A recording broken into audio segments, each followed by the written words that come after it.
Umisita si Asuma sa puntod ng kanyang ama, si Hiruzen Sarutobi, at naalala ang isang lumang alaala kung saan nagtalo sila dahil hindi raw siya kinilala sa pagprotekta sa hari ng Land of Fire. Sinabihan pa siya noon ni Hiruzen na hindi pa rin niya alam kung sino talaga ang hari.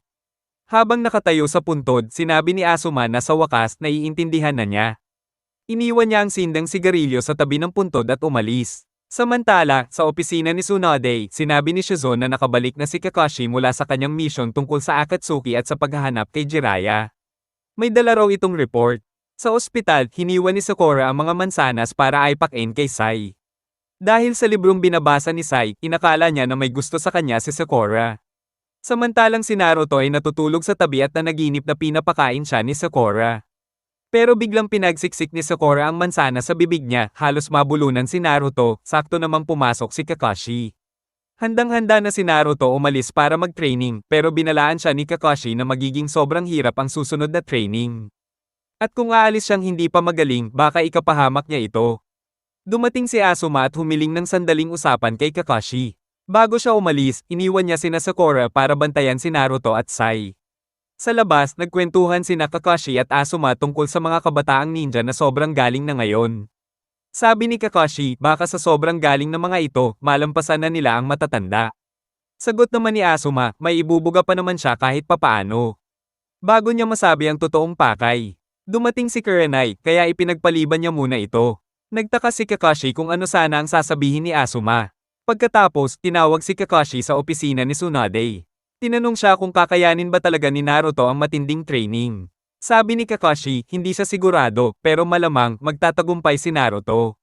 Sa ibang lugar naman, hinarap ng dalawang Akatsuki na sina Hidan at Kakuzo si Yugito ni, ang Jinchuriki ng Two Tails.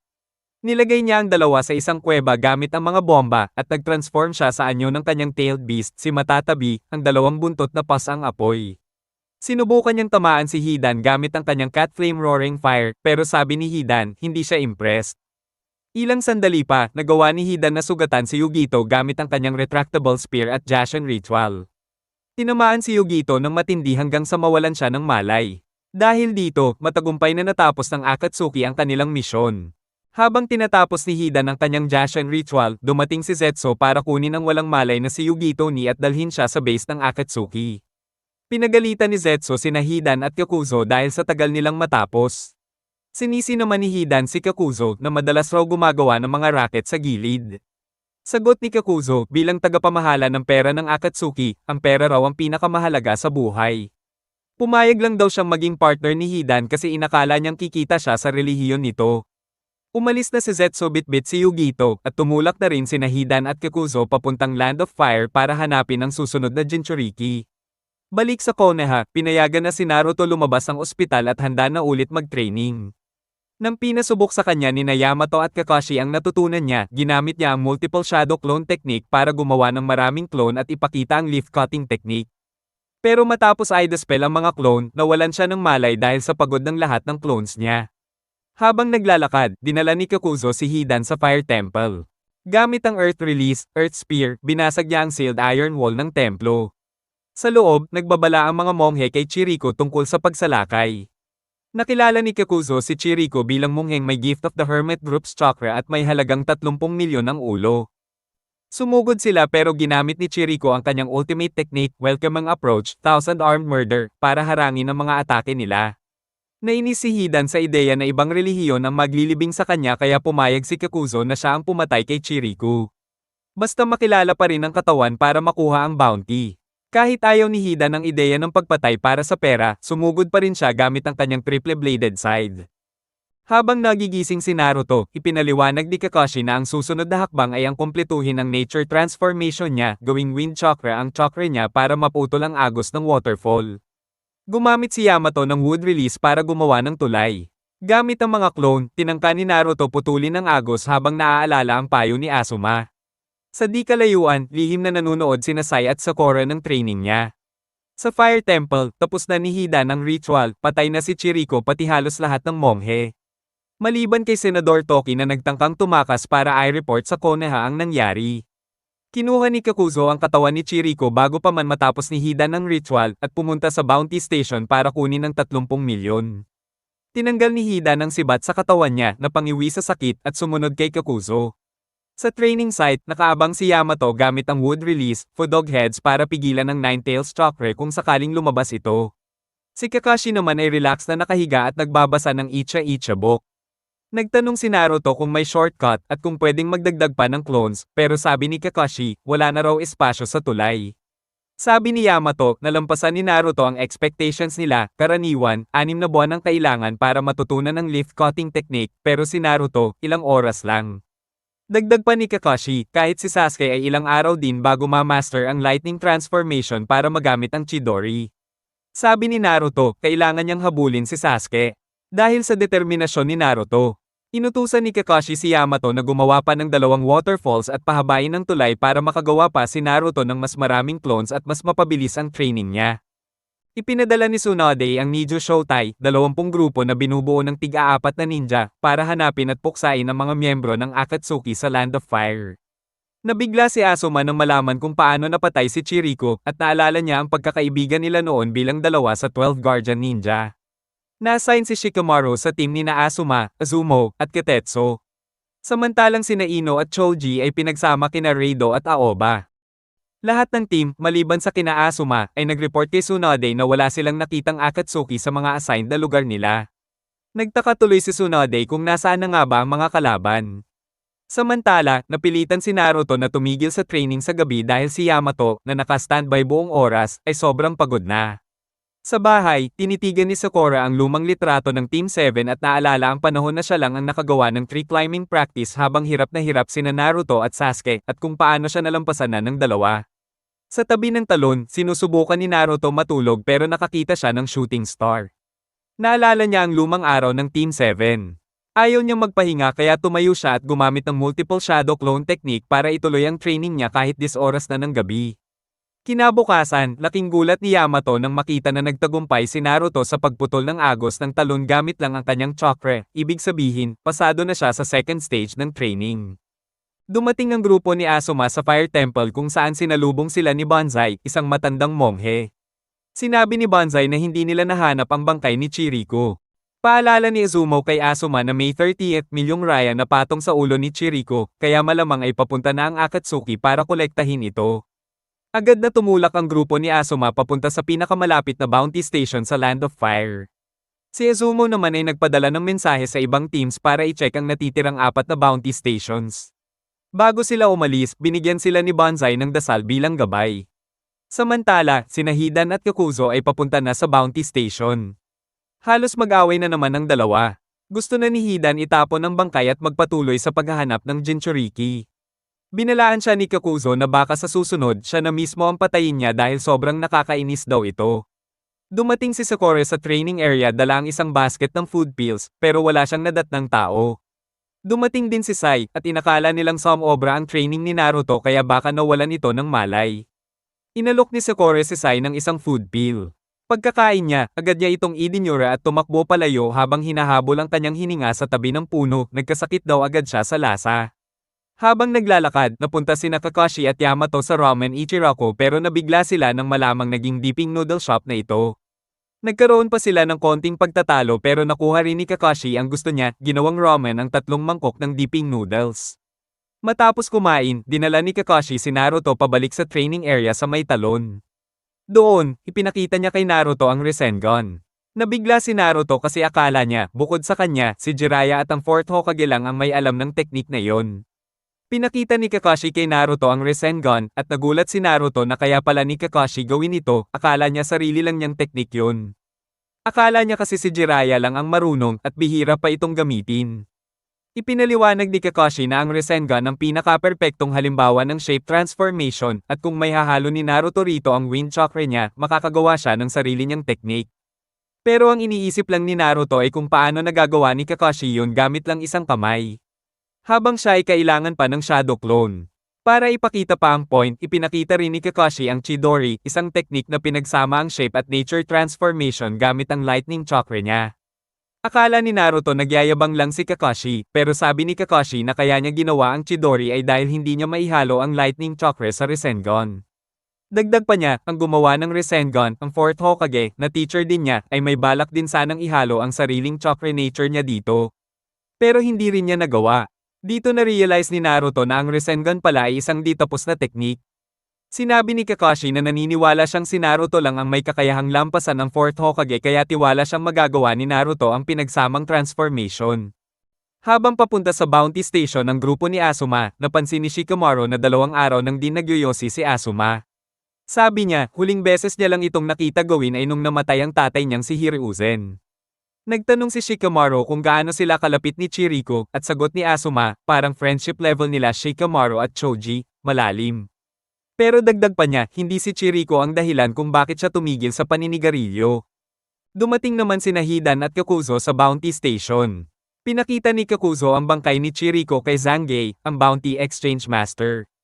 Kinumpirma ni Zangief na legit ang bangkay at binigyan si Kakuzo ng 30 milyong raya. Si Hidan naman, nairitang-irita, lumabas muna. Sinabi ni Kakuzo kay Zangief na matagal siyang di babalik dahil pupunta na siya sa Konoha para hanapin ang Jinchuriki. Sabi ni Zangief, hindi bagay si Hidan na partner ni Kakuzo kasi malas daw ang mukha nito. Pero sagot ni Kakuzo, kahit wala sa pera ang utak ni Hidan, siya pa rin ang perfect partner. Ipinunto pa niya na lahat ng naging partner niya noon ay pinatay niya dahil napipikon siya, pero si Hidan, hindi mapatay, kaya siya lang ang swak na kasama. Sa training area naman, nagtry ulit si Naruto na paghaluin ang Wind Chakra sa Rasengan gamit ang multiple shadow clones. Pero hindi pa rin niya magawa at binuwag niya ang mga clone. Ayaw pa rin sumuko ni Naruto, kaya ulit siya. Habang pinipilit niya ihalo ang Wind Chakra, bigla siyang natap sa Nine Tails Chakra, kaya sumabog ang Rasengan at nagliparan ang mga clones. Nag-transform siya sa version isang mode pero mabilis itong napigilan ni Yamato gamit ang wood release, Food Dog Heads. Nawala ng malay si Naruto. Sabi ni Yamato kay Kakashi, tigilan na ang training, pero sagot ni Kakashi, kailangan pa ring ituloy. Ang tagumpay ni Naruto, nakasalalay sa kakayahan ni Yamato na pigilan ng Nine Tails tuwing sumusulpot. Dumating na ang grupo ni Asuma sa Bounty Station at nagkubli sa mga anino. Sa labas, si Hidan ay nakaupo at reklamo ng reklamo dahil amoy bangkay at ihi na raw ang damit niya. Bigla siyang napalingon, may naramdaman siyang presensya sa likod. Dumating na rin ang ibang mga team sa iba't ibang bounty station sa Land of Fire, pero wala silang nakita ni isang Akatsuki member. Samantala, si Hidan ay nakaupo pa rin sa labas ng isang bounty station. Akala niya si Kakuzo ang lumapit sa kanya, pero pagharap niya, si Asuma pala yun. Napansin ni Hidan ang suot ni Asuma na sash ng 12 Guardian Ninja. Habang sumusugod si Asuma para umatake, sinubukang umiwas ni Hidan pero bigla siyang na-freeze sa pwesto, naipit na pala siya ng Shadow Sowang technique ni Shikamaru. Biglang sumugod sina Azumo at Ketetsu at tinarak si Hidan sa mga importanteng parte ng katawan.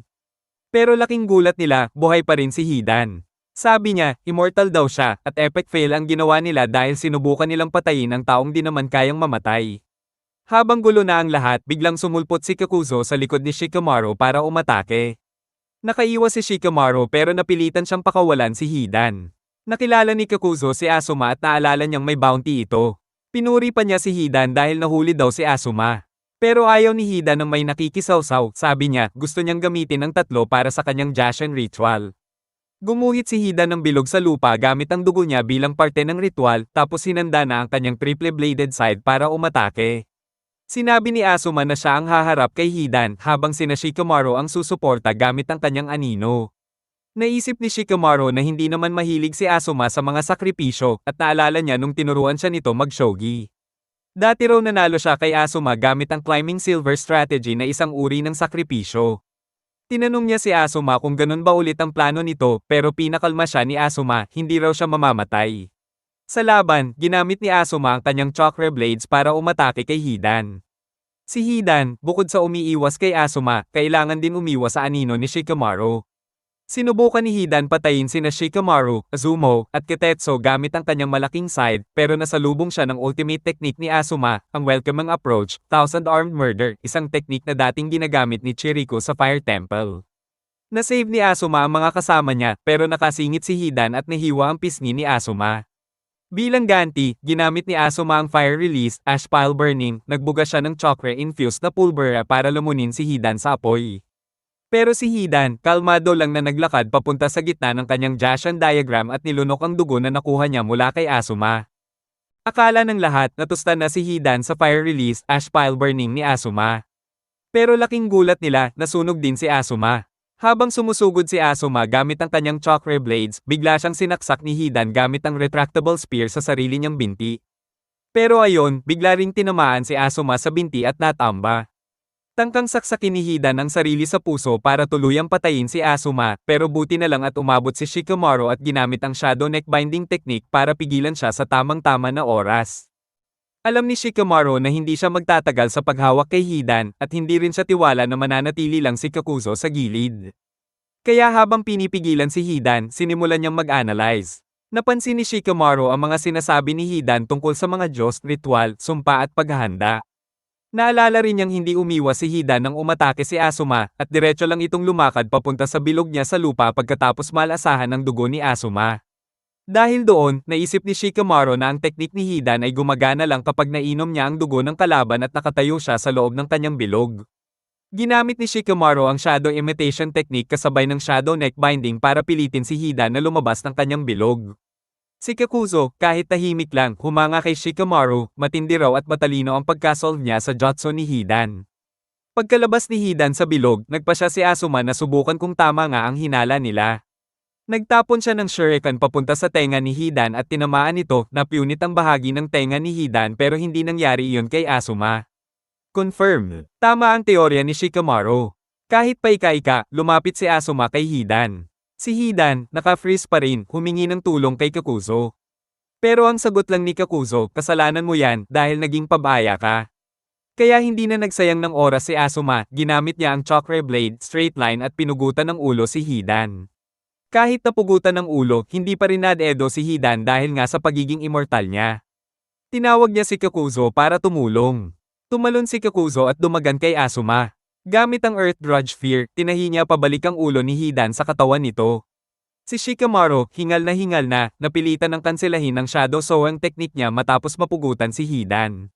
Si Izumo naman, biglang naglabas ng water-released starch syrup capturing field, sabay si Katetsu gamit ang conch shell mace. Tumakas si Kakuzo sa mace pero nadikit siya sa malagkit na syrup ni Izumo. Biglang naglabas si Kakuzo ng kakaibang teknik, iniunat ang mga kamay niya at ginamit yun para sakalin sina Izumo at Katetsu. Si Hidan, na fully restored na, bumalik sa loob ng Jashan Circle niya para tapusin na si Asuma. Pero si Asuma, umatake gamit ang chakra blades niya pero hindi tumama. Si Hidan naman, biglang umatras gamit ang retractable spear niya at sinubukang saksakin si Asuma mula sa likod. Buti na lang napawarningan agad siya ni Shikamaru kaya nakaiwas si Asuma. Ang ending, si Hidan ang tinamaan ng sariling sandata niya. Pero dahil nga nainom na ni Hidan ang dugo ni Asuma at nasa loob siya ng bilog ng Jashan, si Asuma pa rin ang nasaktan. Para tapusin ang lahat, sinaksak ni Hidan ang sarili sa puso gamit ang retractable spear niya at si Asuma ang tuluyang nasugatan ng malala. Samantala, sa Konoha, habang tahimik si Kurenai, may nalaglag na bulaklak sa tabi niya at nahati ito sa dalawa. Bigla siyang napahinto, alam niyang may masamang nangyari kay Asuma. Bago pa matapos ni Hidan at Kakuzo ang laban kay Shikamaru, Katetsu, at Izumo, dumating sina Aoba, Reido, Choji, at Ino para magsalba. Dinala nina Choji at Ino si Asuma sa bubong para doon ay maiwasan ng mga kalaban habang sina Aoba at Reido ay naghahanda para makipaglaban sa Akatsuki. Pero biglang may tumawag kay Hidan at Kakuzo gamit ang telepathic na koneksyon, ang leader ng Akatsuki na nag-utos sa kanila na mag-retreat dahil priority nila ang pagkakaselyo ng Two Tails. Kaya't nagdesisyon si Hidan at Kakuzo na umalis. Pero may pangako si Hidan na babalik siya balang araw. Sa bubong, sinubukan ni Ino na gamutin si Asuma gamit ang medical ninjutsu, pero hindi ito gumana dahil sa mga sugat ni Asuma na tumama sa kanyang mga vital spots. Alam ni Asuma na malapit na siyang mamatay, kaya't nagdesisyon siyang ibigay ang mga huling salita niya sa kanyang mga estudyante. Sinabi niya kay Ino na kahit medyo bossy siya, may malasakit siyang puso at siya na ang mag-alaga kay Shikamaru at Choji. Pinaalalahanan niya si Ino na huwag matalo kay Sakura, kahit na sa skills o sa love life. Kay Choji, sinabi niyang may mabuting puso siya at maaari siyang maging pinakamalakas na shinobi kung magsisikap lang siya at nagmungkahi pa na magbawas siya ng konting timbang. At kay Shikamaru, binulungan siya ng huling mga salita ni Asuma tungkol sa hari ng Konoha. Habang nag-reminisce si Team 10 tungkol sa mga alaala nila kasama si Asuma, pumanaw na siya at nagsimulang umulan. Habang umiiyak si Ino at Choji sa katawan ni Asuma, kinuha ni Shikamaru ang lighter ni Asuma at sinabi na para pa niyang nararamdaman ang sigarilyo ni Asuma na pumasok sa mata niya. At doon na rin siya umiiyak.